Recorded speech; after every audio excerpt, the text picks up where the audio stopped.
सागर शहर के civil line क्षेत्र में संचालित राधा रमण हेल्थ इंस्टीट्यूट पर शिकायत के आधार पर शुक्रवार को बाल संरक्षण आयोग, बाल कल्याण समिति, किशोर न्याय बोर्ड, श्रम विभाग और महिला बाल विकास की टीम ने संयुक्त रूप से कार्रवाई की। मौके से शराब की भरी और खाली बोतलें, नोट गिनने की मशीन, तकिया, गद्दे व अन्य दस्तावेज मिले। इस इंस्टीट्यूट के संचालक सुनील नेमा बताए जा रहे हैं, जो मौके पर नहीं मिले। उनके कुछ कर्मचारी थे। बाल संरक्षण आयोग के सदस्य ओंकार सिंह ने जानकारी देते हुए बताया कि शिकायत मिली थी, जिसमें बच्चों को जॉब के नाम पर 3 महीने की ट्रेनिंग देकर एक परीक्षा के बाद ग्रामीण क्षेत्रों में क्लिनिक खोलने का प्रलोभन दिया जा रहा है। जानकारी लगने पर मौके का निरीक्षण किया गया, जहां पर राधा रमण इंस्टीट्यूट नाम से दस्तावेज मिले। कर्मचारियों ने बताया कि कौशल विकास केंद्र के माध्यम से राधा रमण इंस्टीट्यूट संचालित कर रहे थे। ओंकार सिंह ने आगे बताया कि इस इंस्टीट्यूट में जहां बहुत सारी बच्चियां हैं, यहां पर कई अवैध सामग्री मिली है, जिसमें खाली भरी शराब की बोतलें मिली, जिससे अनैतिक गतिविधियों से इनकार नहीं किया जा सकता। लैब में एक्सपायर डेट के केमिकल मिले, जो बच्चों के लिए घातक है। उन्होंने बताया कि कुछ कमरों की चाबी नहीं थी, जिसमें उन्हें खोला नहीं जा सका। DVR जब्त करने के निर्देश दिए हैं। मौके से कई डॉक्यूमेंट जब्त किए गए। जाँच के बाद मामला स्पष्ट होगा। भाई साहब जो है, आज एक फर्जी इंस्टीट्यूट पे आप लोग आए थे, निरीक्षण किया है, क्या शिकायत मिली थी, क्या पाया जाता है?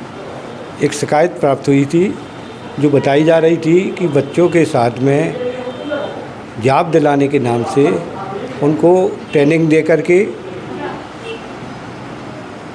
क्लिनिक खोलने की, और साथ में एक ग्रामीण क्षेत्रों में डॉक्टर्स की क्लिनिक खोलने के लिए उनको प्रलोभन भी दिया जा रहा था।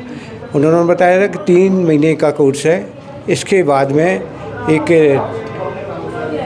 एक ऐसा उनकी परीक्षा होगी, उस परीक्षा के बाद में वो खोल सकते हैं।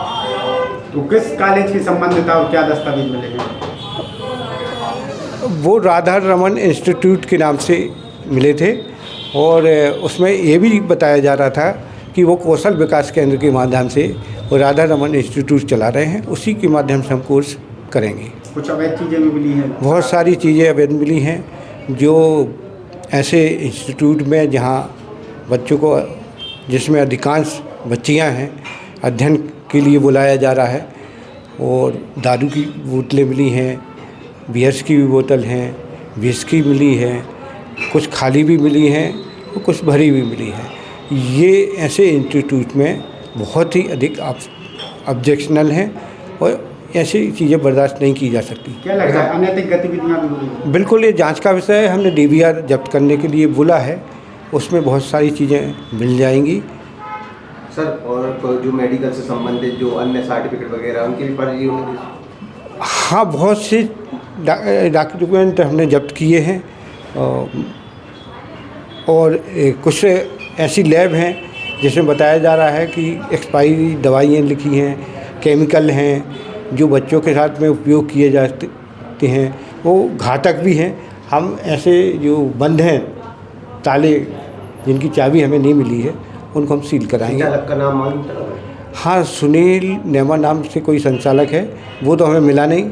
उसके कोई 1-2 कर्मचारी थे, और जो बच्चियाँ यहाँ अध्ययन कर रही थी, कुछ वो बच्चियाँ भी मिली हैं। इसके अलावा कोई जिम्मेदार आदमी नहीं मिला जिससे पूछताछ की जाए।